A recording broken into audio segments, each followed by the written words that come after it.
আসসালামু আলাইকুম। আজকে আমি একটা হেলদি খাবার নিয়ে এসেছি, করলা দিয়ে চিংড়ি মাছ। করলা তো সাধারণত আমরা সবাই খেয়ে থাকি, কিন্তু এই রান্নাটা আমি একটু ভিন্নভাবে করেছি। আর রান্নাটা আমি যে করেছি আপনাদেরকে আমি দেখাবো আমি কিভাবে করেছি। তো চলুন আমরা রান্নাটা দেখে নিই।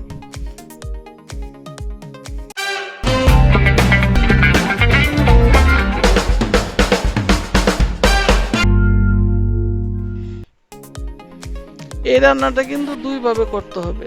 প্রথমে আমি করলাটা চাক চাক করে কেটে নিয়েছি, আর অবশ্যই এখানে বড় করলা লাগবে। এই যে দেখুন আমি পাতলা করে স্লাইস করে কেটে নিয়েছি। কেটে নিয়ে ভালো করে ধুয়ে আমি তিতাটা ফেলাই নেই, অনেকে তো লবণ দিয়ে তিতা ফেলাই দিই, আমি কিন্তু এখানে তিতাটা ফেলাই নেই, তিতা আছে।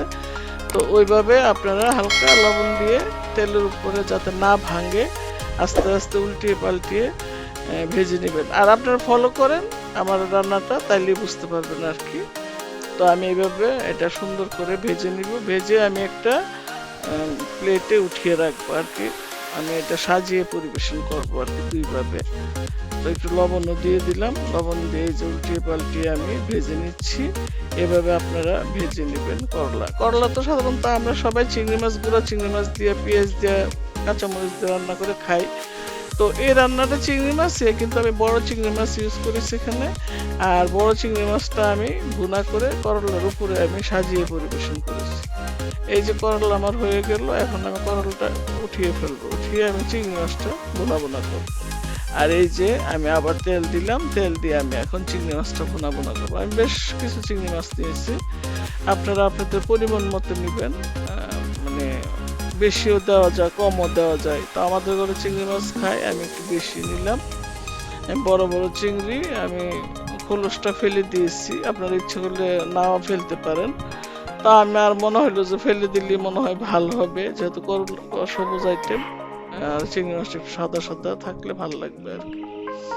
তো এই যে আমি হলুদ দিয়ে মাছটা একটু হালকা ভেজে নিলাম। চিংড়ি মাছ কিন্তু বেশি ভাজা যায় না, বেশি ভাজলে আবার শক্ত হয়ে যায়।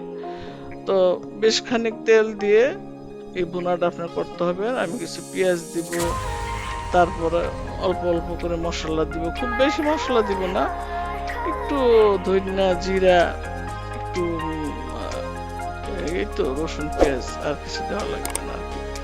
এই যে মরিচ দিয়ে দিলাম অল্প একটু, তারপরে একটু ধনিয়া দিলাম, তারপরে পেঁয়াজ দিলাম, আর একটু পেস্ট আমি দিব, দিয়ে আদা রসুনের পেস্ট দিয়ে এটা আমি কাঁচামরিচ দিয়ে ভুনা ভুনা করবো মাছটা।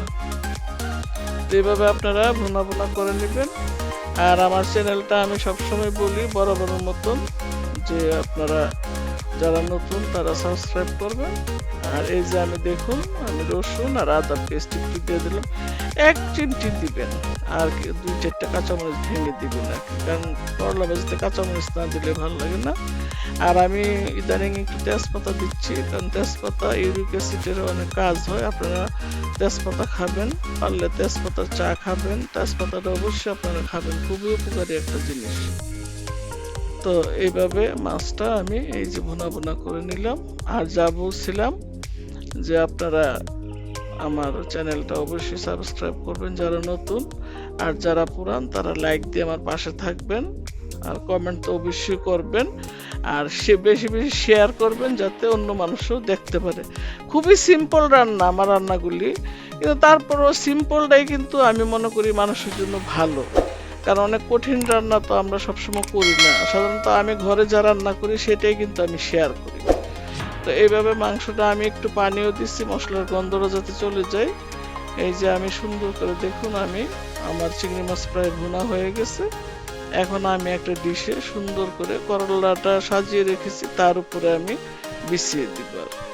তা আমি এখানে একটু ঝালের জন্য গোলমরিচের গুঁড়াও দিলাম, যাতে একটু টেস্ট ভালো আসে আর কি।